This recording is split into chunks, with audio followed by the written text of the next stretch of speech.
यहाँ तहजीब बिकती है, यहाँ फरमान बिकते हैं, ज़रा तुम दाम तो बोलो, यहाँ ईमान बिकते हैं, यहाँ ईमान बिकते हैं। नमस्कार, आपका हमारे और आपके अपने यूट्यूब चैनल पर स्वागत है। आज हम एक ऐसे विचित्र मुद्दे का जिक्र करेंगे जो न केवल एक एस्पिरेंट के लिए बल्कि हर एक नागरिक के लिए जानना जरूरी है। उस दीमक रूपी बीमारी का नाम है भ्रष्टाचार। अगर आप कोई सरकारी नौकरी की तैयारी कर रहे हैं तब भी, अन्यथा अगर आप एक जन नागरिक हैं तो जागरूक नागरिक होने के नाते इस बीमारी का जन्म कैसे हुआ, इसका निवारण क्या है, पड़ता है किसी रिश्वतखोर से तो उसके साथ कैसे बर्ताव करें, वह उसका क्या समाधान करें, इसके बारे में मैं आपको आखिर में बताऊंगा। तो शुरू करते हैं। यह विषय यूपीएससी के तहत व अन्य सिविल सेवाओं में भी कारगर रहेगा, प्लस एक नागरिक होने के नाते यानी हम ये कह सकते हैं कि आज पढ़ाई के साथ ज्ञान दोनों इस लेक्चर में हम जानने की कोशिश करेंगे। तो शुरुआत करते हैं कुछ तथ्यों के माध्यम से, जिससे आपको ये पता चलेगा कि ये भ्रष्टाचार रूपी बीमारी कितनी खतरनाक है। नंबर एक, एशिया महाद्वीप में सबसे ज़्यादा रिश्वत दी जाती है भारत में। भारत में हर 5 व्यक्तियों में से एक व्यक्ति द्वारा रिश्वत दी जाती है, यानी जानकारी के आधार पर कार्य करवाया जाता है या रिश्वत। एशिया महाद्वीप में सबसे ज़्यादा रिश्वत किसी देश में दी जाती है तो वो भारत है। हर 5 में से एक व्यक्ति यहाँ को जानकारी के आधार पर काम करवाता है कि मेरा फला व्यक्ति उस डिपार्टमेंट में जानकार है, क्या मेरा काम हो जाएगा। ये स्थिति इस भारत देश की है। फैक्ट नंबर 2, भारत में 28% से रिश्वत वहाँ दी जाती है जहाँ सीसीटीवी कैमरे हैं, यानी कि जागरूकता का अभाव है। कितना आसानी से हम उनको पकड़ सकते हैं। 28% रिश्वत उस क्षेत्र में दी जाती है जहाँ कैमरे अवेलेबल है। इसके अलावा भी कुछ फैक्ट है, इसके संबंधित मैं नया वीडियो बनाऊंगा। भारत में सबसे ज़्यादा करप्शन प्रॉपर्टी पंजीकरण में होता है, उसके बाद पुलिस विभाग और उसके बाद निगम विभाग में। यानी हम क्या समझते हैं कि पुलिस प्रशासन सबसे ज़्यादा भ्रष्टाचार करता है, पर यह आपको जान के हैरानी होगी कि 40% से भी ज़्यादा करप्शन के जो केस पाए जाते हैं वो प्रॉपर्टी पंजीकरण में पाए जाते हैं, रजिस्ट्री विभाग में या एनडीसी वगैरह में। उसके बाद पुलिस विभाग और फिर निगम विभाग जो म्यूनसिपैलिटीज़ होती है उसमें। अभी हम ये जानना चाहेंगे कि भ्रष्टाचार है क्या। एक्चुअली में लोग क्या समझते हैं कि अगर किसी ने रिश्वत दी है या रिश्वत दूसरे कर्मचारी ने ले ली तो वो भ्रष्टाचार है। नहीं, यहाँ तक भ्रष्टाचार सीमित नहीं है। भ्रष्टाचार की अगर मैं व्यापक अवधारणा बताना चाहूँ तो अपने व्यक्तिगत हित के लिए सरकारी संपदा का दुरुपयोग करना, इसको भी आगे डिफाइन किया गया है। आम जनमानस यह समझते हैं कि रिश्वत लेना भ्रष्टाचार है, पर भ्रष्टाचार एक व्यापक अवधारणा यदि को दंड से कोई बचाता है। उदाहरण के लिए अर्थात अगर कोई व्यक्ति दूसरे को दंड से बचाता है, मैं देख रहा हूँ, मैं एक कर्मचारी हूँ और मैं देख रहा हूँ कि दूसरा रिश्वत दे रहा है, मुझे पता है वो रिश्वत दे रहा है या ले रहा है, और मैं उसके खिलाफ कोई कार्रवाई नहीं करता, उसकी शिकायत नहीं करता, तो मैं भी भ्रष्टाचार का दोषी हूँ। यानी गांधी जी वाली कहावत सही है, ना बुरा देखो ना बुरा सुनो ना कहो। सब कुछ अगर गलत भ्रष्टाचार देख रहे हो, कर रहे हो, सुन रहे हो तो भ्रष्टाचार है। और आवश्यक समय को पर सूचना को नहीं पहुंचाता है तो भी भ्रष्टाचार है। इसके अलावा अनेक संस्थाओं ने, भारतीय में संवैधानिक संस्थाओं में व अन्य संस्थाओं ने भी भ्रष्टाचार को डिफाइन किया है। जैसे भारतीय दंड संहिता आईपीसी की धारा 161 में भ्रष्टाचार की व्यापक परिभाषा दी गई है। इसके अनुसार जो व्यक्ति सरकारी कर्मचारी होते हुए या बनने की आशा में सरकारी वेतन के अलावा जो कुछ भी स्वीकार करे या अपने सगे संबंधियों के हित के लिए उसका प्रयोग करे वो भ्रष्टाचार है। इसके अलावा भ्रष्टाचार के अनेक रूप है, वो हम नीचे जानने की कोशिश करेंगे। तो आईपीसी के तहत सजा भ्रष्टाचार की 3 वर्ष की दी जाती है। उसके बाद करप्शन से संबंधित 2018 में एक एक्ट पारित हुआ है, उससे संबंधित सजा 8 वर्ष की दी जाती है, उसका भी हम आगे अध्ययन करेंगे। भ्रष्टाचार निरोधक अधिनियम 1947 देश की आज़ादी के बाद सबसे पहले भ्रष्टाचार निरोधक अधिनियम 1947 में बना था। उसमें समय समय पर सुधार होते गए, जैसे 1988 में प्रमुख सुधार और 2018 में। इसके तहत सजा 7 वर्ष की दी जाती है। अभी आपके दिमाग में कई बार क्वेश्चन आता होगा, भ्रष्टाचार को एक बार विजुअलाइज कीजिए, सोचिए भ्रष्टाचार चीज़ क्या है। एक ऐसा कीड़ा है जो आपके ही काम के लिए, आपके पैसे से वो कार्मिक काम कर रहा है। अगर सरकारी कर्मचारी है तो वो जनता के टैक्स से उसकी सैलरी दी जा रही है, यानी वो सैलरी भी लेता है, आपका से टैक्स भी लेता है और आपसे काम कराने के बदले वसूली भी लेता है। टैक्स हर मानस दे रहा है। जो व्यक्ति ये समझते हैं कि जो नौकरी में है, जो सैलरी टैक्स दे रहे हैं वही टैक्स दे रहे हैं, नहीं। आप जो कोई भी वस्तु खरीद रहे हैं उस वस्तु में टैक्स इंक्लूडेड है। अन्यथा इसका मतलब ये हुआ कि हर व्यक्ति टैक्स दे रहा है। और अगर कर्मचारी रिश्वत लेता है या गलत कार्य करता है तो न केवल वो उस सरकारी संपदा का बल्कि आपके धन का भी नुकसान कर रहा है, आपके टैक्स का भी नुकसान कर रहा है। इसलिए ये जानना जरूरी है कि भ्रष्टाचार के कारण क्या है।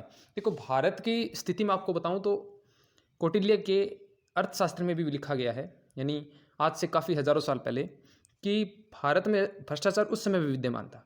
कौटिल्य ने तो एक बार बात यहाँ तक कही थी कि भ्रष्टाचार कर्मचारियों के या सेवकों के जीभ पर रखा हुआ शहद है, जिसे चखे बिना रहना असंभव है। अर्थात भ्रष्टाचार ऐसी बीमारी है जिसे जाने अनजाने में कोई न कोई व्यक्ति चख ही लेता है, और कर्मचारी किसी भी प्रकार से चख लेता है। तो इतनी व्यापक बीमारी थी उसके बाद। लेकिन समस्या ये थी कि उस समय बीमारी तो थी, पर कर्मचारी या जो सेवक थे वो नैतिक थे। लेकिन जैसे जैसे समय बढ़ता गया, मुगल काल आया, उसमें भी ये भ्रष्टाचार का नामी कीड़ा विद्यमान रहा।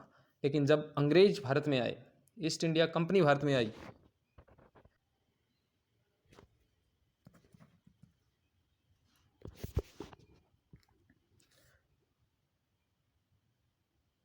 जब ईस्ट इंडिया कंपनी भारत में आई तो उसके साथ जो कर्मचारी आए थे उसका मुख्य उद्देश्य यहाँ से धन बाहर ले जाना था। अब तक जितने भी सेवक थे उनका प्रमुख कार्य हो सकता है भ्रष्टाचार करना, लेकिन वो पैसे देश में ही रखते थे। इसलिए इतनी बुरी तरह निचोड़ना उन्होंने नहीं सीखा था जितनी बुरी तरह अंग्रेजों ने भारत को लूटा।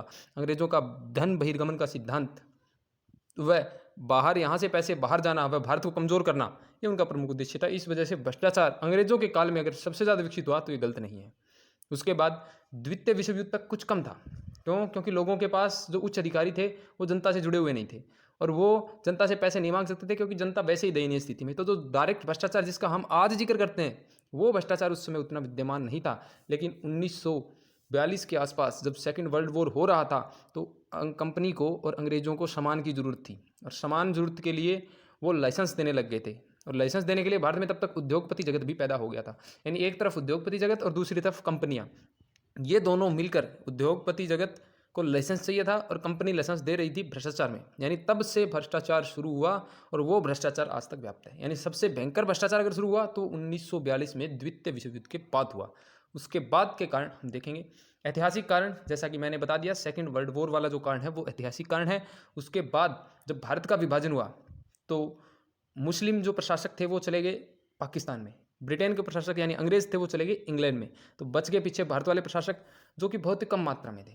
अब निश्चित रूप से भर्ती की जानी थी।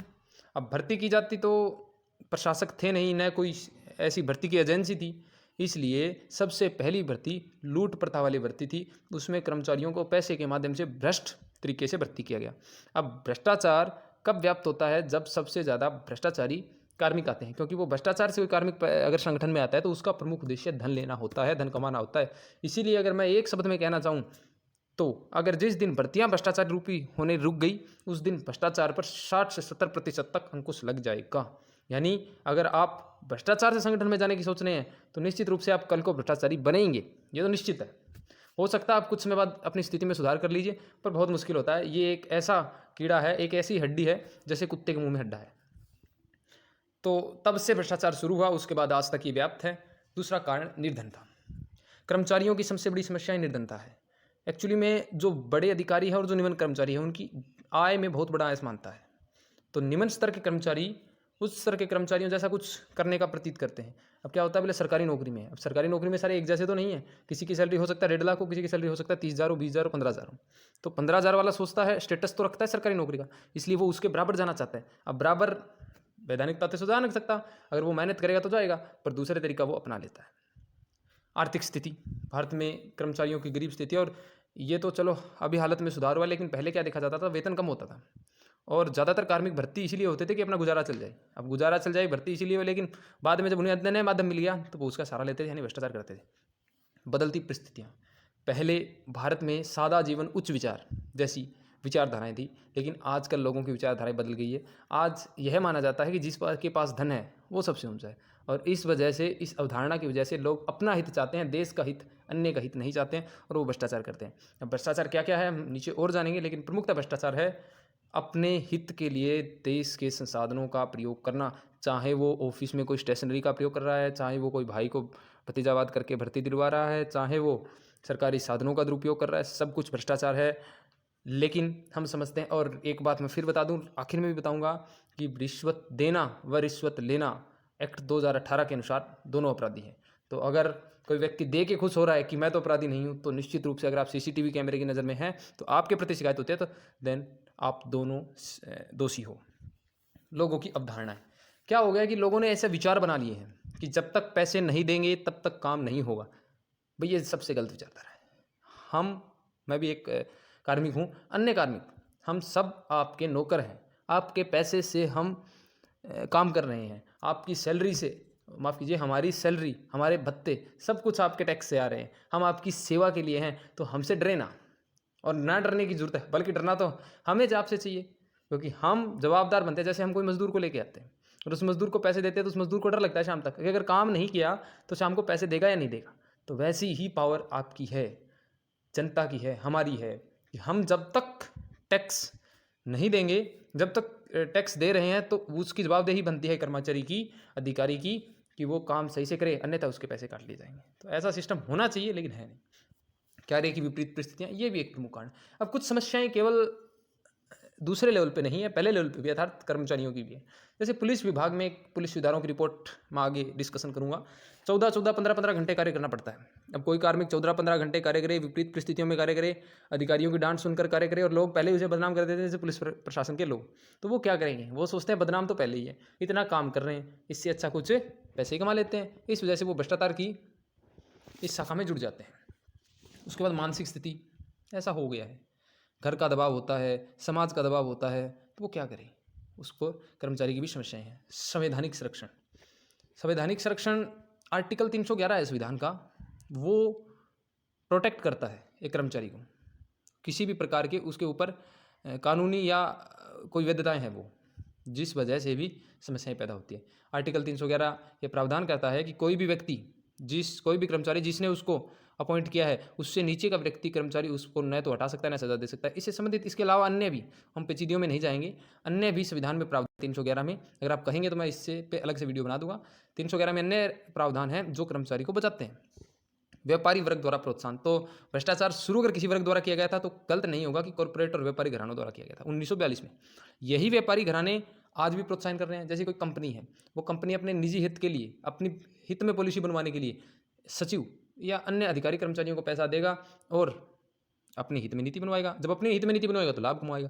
यानी वो अपने लाभ के लिए एक बार कर्मचारी को कुछ टुकड़ा दे देता है और वो सारी जिंदगी सीखता है, वो पूरे देश के लिए नुकसानदायक है। राजनीतिक कारण व एक अन्य कारण भी है, वो है ठेकेदारी प्रथा।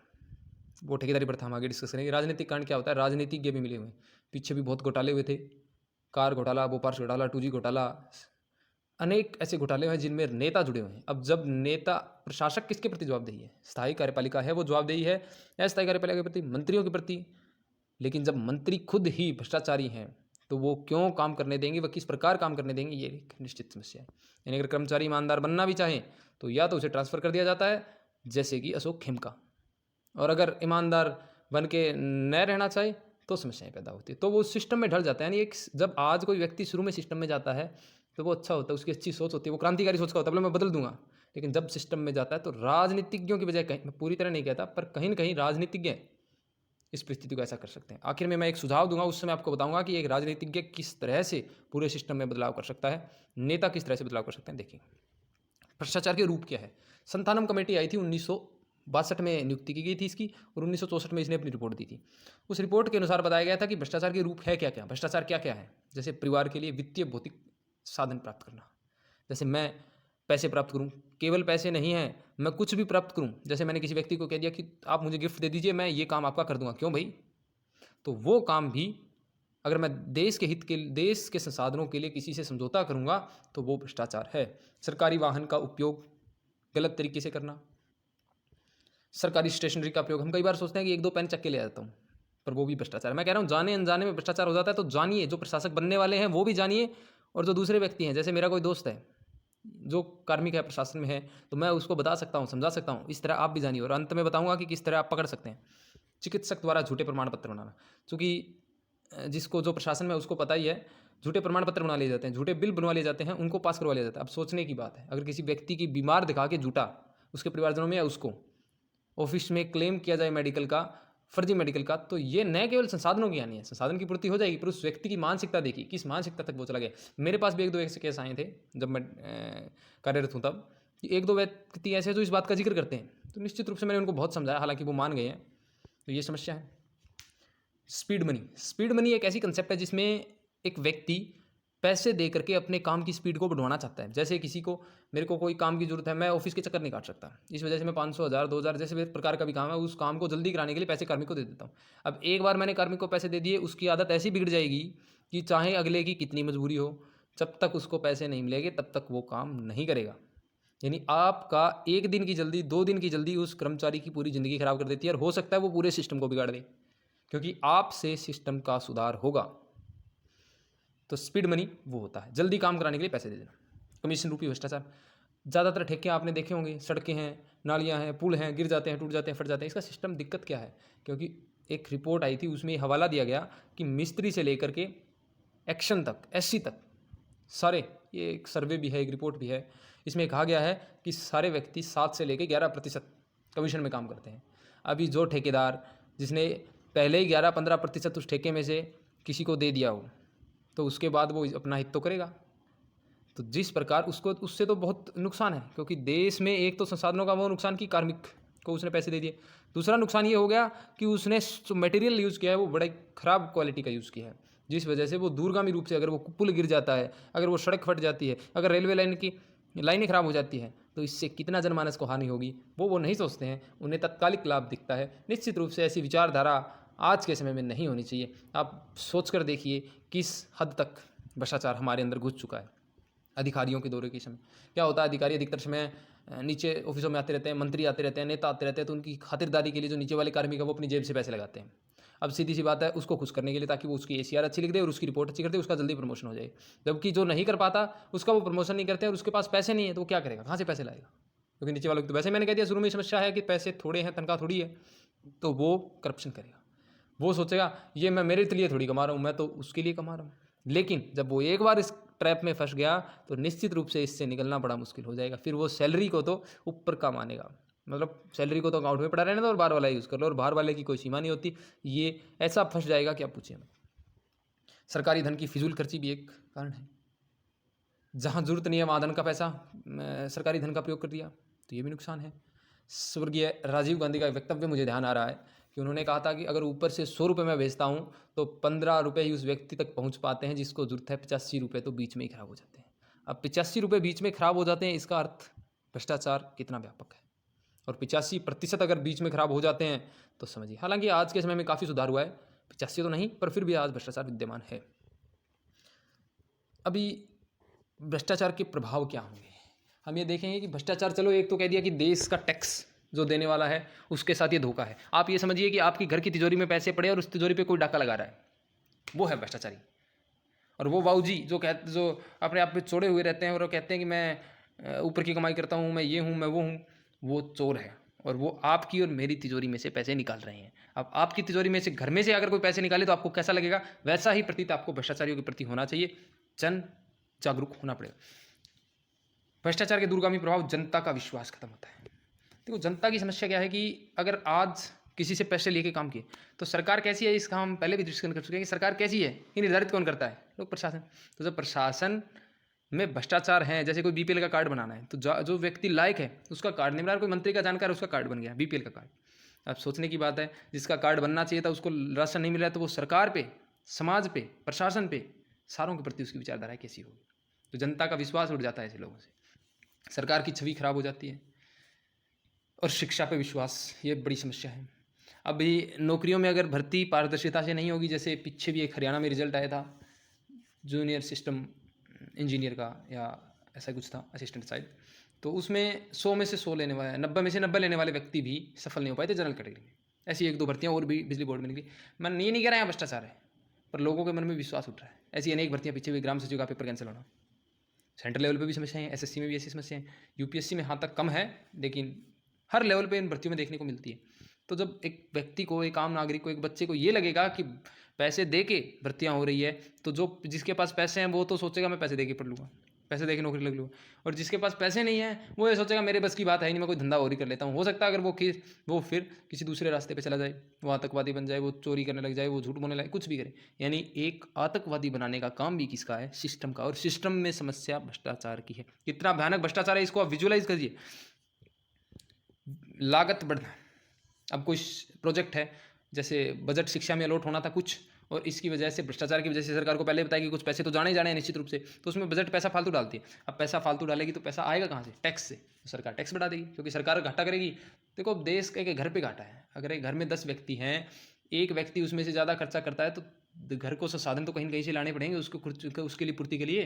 तो वो संसाधन आपकी और मेरी जेब से निकलेंगे। अगर हमारी और आपकी जेब से नहीं निकलेंगे तो सरकार को कर्जा लेना पड़ेगा, फिर सरकार और देश को समस्याएं होंगी। सरकार तो आते जाते 5-4 साल में बदलती रहेगी, कर्जा भारत देश पे होगा, कर्जा नागरिकों पे होगा। जैसा आज पाकिस्तान की स्थिति है, वहाँ भी भ्रष्टाचार बहुत भयंकर स्थिति में है। भ्रष्टाचार की एक रिपोर्ट आई थी, उसमें पूरे विश्व में 120वीं रैंक भ्रष्टाचार की पाकिस्तान की और 80वीं भारत की है। तो भारत कुछ पाकिस्तान से अच्छा है, हम ये कह सकते हैं, लेकिन आज भी 80वीं रैंक होना। एक दूसरे के प्रति गुस्से का व्यवहार का अर्थ ये हुआ कि कार्मिक सोचता है, देखो कर्मचारी एक्चुअली में कई बार देखा है मैंने कि लोगों से जो भ्रष्टाचार करते हैं वो आम नागरिक से बात भी नहीं करना चाहते, वो बीच में बिचौलियों से बात करना चाहते हैं। और वो सोचते हैं, और जो अच्छे होते हैं वो ये सोचते हैं यार जनता सोचती खराब हमारे प्रति, हम भी उनके प्रति खराब व्यवहार करेंगे, तो ये आपस में फिर जनता खराब करेगी तो लोग खराब, और लोग खराब करेगी तो जनता खराब, यानी एक दूसरे के प्रति जो म्यूचुअल बिहेवियर है वो खराब हो जाता है, जो भी निश्चित रूप से समस्या है। अब सुधार क्या किया जाए? अगर एक शब्द में मैं उत्तर देने की आपको बात कहूँ कि सुधार क्या हो, तो मेरा जवाब होगा आप सुधरें। जनमत का सुधार, जनमत का निर्माण, यानी जब तक एक व्यक्ति यह नहीं सोचेगा कि मैं अगर देना बंद कर दूंगा तो सुधार हो जाएगा, तब तक सुधार नहीं होगा। हर व्यक्ति को ये सोचना पड़ेगा। और जनमत का निर्माण करने में सबसे प्रमुख योगदान, मैं कह रहा था ऊपर भी आपको, राजनीतिज्ञ सरकार का होता है। अगर जनप्रतिनिधि लोगों से हवाला करे, दावा करे कि आप किसी भी भ्रष्ट कार्मिक को मेरे पास लेके आओ, और जो भी वो आरोप लगाता है आप उसका वीडियो बनाओ, कुछ भी है, और भी प्रावधान है कि हम कहाँ जा सकते हैं, लेकिन वहाँ पे हो सकता है समय लगे और हो सकता है वो बच जाए और आपका काम ना हो। अगर जनप्रतिनिधि के पास ऐसे वीडियो पहुंचने लग जाएं और सारे लोग जागरूक होने लग जाए, और मैं अगर रिश्वत ले रहा हूं तो आप मेरा भी वीडियो बनाए और मेरे को भी जैसा कानून में दिया गया लिखा है उस अनुसार सज़ा मिले, निश्चित रूप से जल्दी सज़ा मिले, तो क्या सुधार नहीं होगा? अगर एक ऑफिस में एक को सज़ा मिल जाती है तो ऑफिस सुधर जाएगा। मैं निश्चित रूप से मानता हूँ ये काफ़ी कठिन है, लेकिन करना जनमत को पड़ेगा। अगर एक व्यक्ति सोच ले कि मैं काम ईमानदारी से ही करवाऊंगा क्योंकि मेरा पैसा है, मैं क्यों पैसे दूँ उसको, कोई मेरी जवाबदेही, उसकी जवाबदेही है मेरे प्रति, वो काम करेगा, तो निश्चित रूप से उसको काम करना पड़ेगा, क्योंकि वो काम पहले भी तो करता था, सिस्टम में आने से पहले वो भी तो सोचता था। जैसे आज आपकी सोच है, पहले उसकी भी ऐसी सोच थी, तो उसको सिस्टम ने बिगाड़ दिया है। क्या पता वो एक बारी से दो बारी में सुधर जाए। आगे मैं प्रावधान बताऊंगा कि क्या करना है आपने को। चुनाव प्रक्रिया में सुधार, चुनाव में बहुत पैसा इकट्ठा होता है, हालांकि इसकी लिमिट अभी 48 लाख और 70 लाख कर रखी है कैंडिडेट के हिसाब से, MP और MLA के चुनाव में, लेकिन वास्तव में खर्चा बहुत ज़्यादा होता है। चुनाव आयोग को इस पर भी ध्यान देना चाहिए। सेवा शर्तों में सुधार, आर्टिकल 311 में सुधार होना चाहिए। नियम कानून आचार संहिता है उसमें सुधार होना चाहिए, और दंड कठोर कर देना चाहिए। अभी क्या होता है, 2018 के एक्ट में था कि लोकायुक्त पे पहले परमिशन ली जाएगी कि किसी कार्मिक अगर कोई भ्रष्टाचार का आरोपी पाया जाता है तो उसमें सजा देने के लिए उसको सबसे पहले लोकायुक्त में या लोकपाल में जाना भेजा जाएगा। अब समस्या ये है कि लोकपाल और लोकायुक्त भी अब तक ढंग से काम नहीं करने लगे, और इतने कर्मचारी हैं कि लोकायुक्त और लोकपाल तक जाना कितना मुश्किल है, तो ये भी समस्या है। तो सेवा शर्तों में और सिस्टम में सुधार करना पड़ेगा, ये सरकार द्वारा ही होगा। हालांकि सरकार ने शुरू से इससे संबंधित कुछ कदम उठाए हैं, उस कदमों को मैं आपको बताने का प्रयास करता हूँ। आप इसकी अपने उत्तर राइटिंग में इनको मेंशन कर सकते हैं। ये क्वेश्चन UPSC के GS पेपर 4 एथिक्स वाले में, GS पेपर 2 अगर ऑप्शनल पबेड है तो खास तौर पर बहुत महत्वपूर्ण है, और प्री के लिए भी, UPSC प्री के लिए भी। भ्रष्टाचार निरोधक अधिनियम 1947, चूंकि भारत में अंग्रेज गए थे तो देश को, नेताओं को पता तो था कि भ्रष्टाचार है, इसलिए सबसे पहला अगर अधिनियम बनाया गया तो 1947 में। IPC की धारा 161 जो हम पहले भी डिस्कस कर चुके हैं, 3 साल की सजा का प्रावधान करती है। अखिल भारतीय सेवाएं नियम 1954, केंद्रीय सिविल सेवाएं नियम 1955 और रेलवे सेवा नियम 1956, ये तीनों बचाते भी हैं कर्मचारियों को, और इनमें दंड कानून नियम भी बनाए गए हैं, यानी आचार संहिताएं दी गई है कि कोई व्यक्ति अगर निश्चित रूप से सही काम नहीं करेगा तो उसको निश्चित रूप से सजा मिलेगी। केंद्रीय सतर्कता आयोग, राज्य सतर्कता आयोग की संगठन की बनावट 1964 में हुई थी, CVC, और ये एक बहुत प्रमुख संस्था है, इसके बारे में आप इसको नोट कर लीजिए, हम आखिर में डिस्कस करेंगे इसका। लोक आयुक्त और लोकपाल कही थी कि भारत में सुधार होना चाहिए और लोकपाल और लोकायुक्त आने चाहिए, लेकिन तब से लेकर आज तक नहीं बने। 2013 में बिल पास हुआ और 2018 में पहले लोकपाल बने थे, और लोकायुक्त तो आज भी ढंग से राज्यों में बन नहीं पाए हैं, तो इसके द्वारा भी प्रावधान है। भ्रष्टाचार निरोधक अधिनियम 1988 संशोधन किया गया था, और 2018 इसमें भी संशोधन किया गया है। इसमें यह स्पष्टता कहा गया है कि जो व्यक्ति भ्रष्टाचार रिश्वत देगा और जो लेगा दोनों ही आरोपी हैं। अब आम नागरिक क्या करें, ये बातें तो थी थ्योरी टाइप कि किस व्यक्ति क्या भ्रष्टाचार है, कैसे जन्मा। अब एक आम व्यक्ति, आप जैसा मेरे जैसा, अगर उसको भ्रष्टाचार रूपी कीड़े का दिखावा हो गया तो वो क्या करे।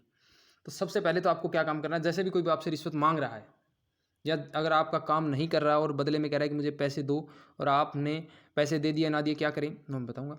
सबसे पहले ये देख लीजिए कि विभाग कौन सा है, अर्थात क्या वो सेंटर के अंदर आता है डिपार्टमेंट या स्टेट के अंदर। सबसे पहले आपको ये देखना है कि क्या वो सेंटर के अंदर है या स्टेट के अंदर। उसके बाद अगर वो सेंटर के अंदर है तो आप उसकी शिकायत कर सकते हैं CVC में, यानी अगर वो कर्मचारी केंद्र के विभाग में कार्यरत है तो एक मैं टोल फ्री नंबर बता देता हूँ आपको, और डिस्क्रिप्शन में भी दे दूंगा। इस नंबर पे कॉल करके आप उसकी शिकायत दे सकते हैं। वो नंबर है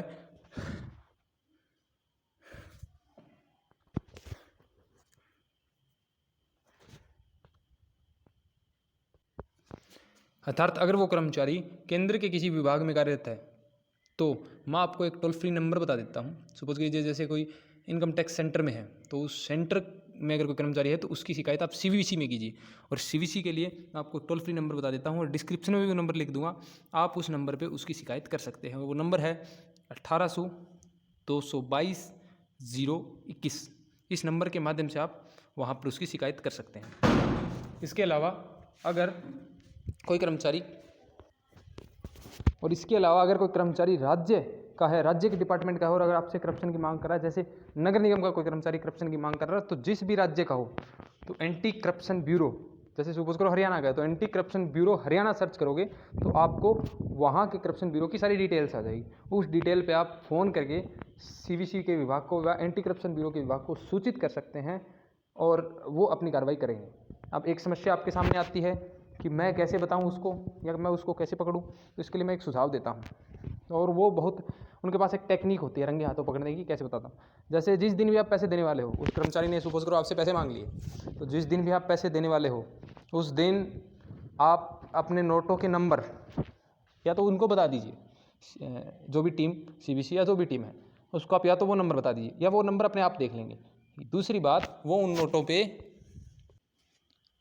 नोटों पे एक केमिकल लगा देते हैं और जब भी वो कर्मचारी उन नोटों को लेगा और अपनी जेब में डालेगा, आप तुरंत जैसे ही वहाँ से चले जाओगे टीम उस पर छापा मार देगी और टीम एक तो वो नोट नंबर मैच कर लेगी और दूसरी बात उन नोटों को उस व्यक्ति ने अगर हाथ लगाए हैं और उस हाथ को पानी में भिगोएगा वो, यानी जैसे बाल्टी में, तो वो पानी लाल कलर का चेंज हो जाएगा, यानी आपने उसे रंगे हाथों पकड़ लिया और टीम ने आपने उसे पकड़वा दिया और टीम ने उसे पकड़ लिया।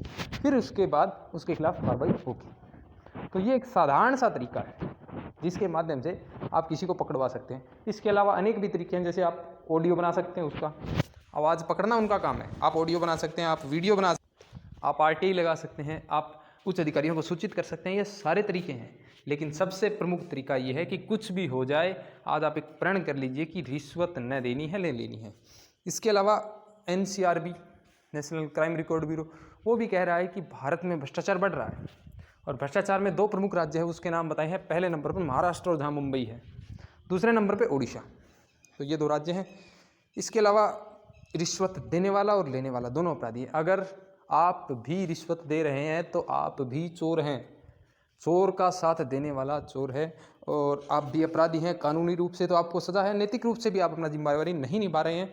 तो इस काम को देखकर मौन रहना मेरे हिसाब से सबसे बड़ा अपराध है और अपनी आत्मा को मारने जैसा है।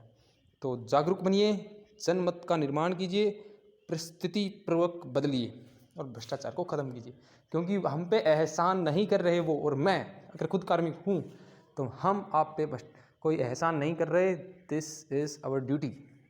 हम अपना उत्तरदायित्व निभा रहे हैं, आप अपने नागरिक होने का उत्तरदायित्व निभाइए और निश्चित रूप से आप उसके खिलाफ शिकायत कीजिए। फिर भी अगर आपको कोई डर लग रहा है, कोई भी क्यूरी हो, अगर आप किसी को पकड़ा है, आपके पास कोई सबूत है, कुछ भी है, तो आप मुझे डिस्क्रिप्शन में मैंने नंबर दिया हुआ है या व्हाट्सएप पे कमेंट कर दीजिए। आप मेरे से पर्सनल बात कर सकते हैं, मैं बता दूंगा कि इसका क्या सोल्यूशन होगा या किस तरह आगे कार्रवाई करनी चाहिए। तो आज के लिए बस इतना ही। आपका वीडियो पूरा देखने के लिए बहुत बहुत धन्यवाद। मिलते हैं अगले वीडियो में, तब तक के लिए खुश रहिए, स्वस्थ रहिए और हाँ, वीडियो को शेयर भी कीजिए। धन्यवाद।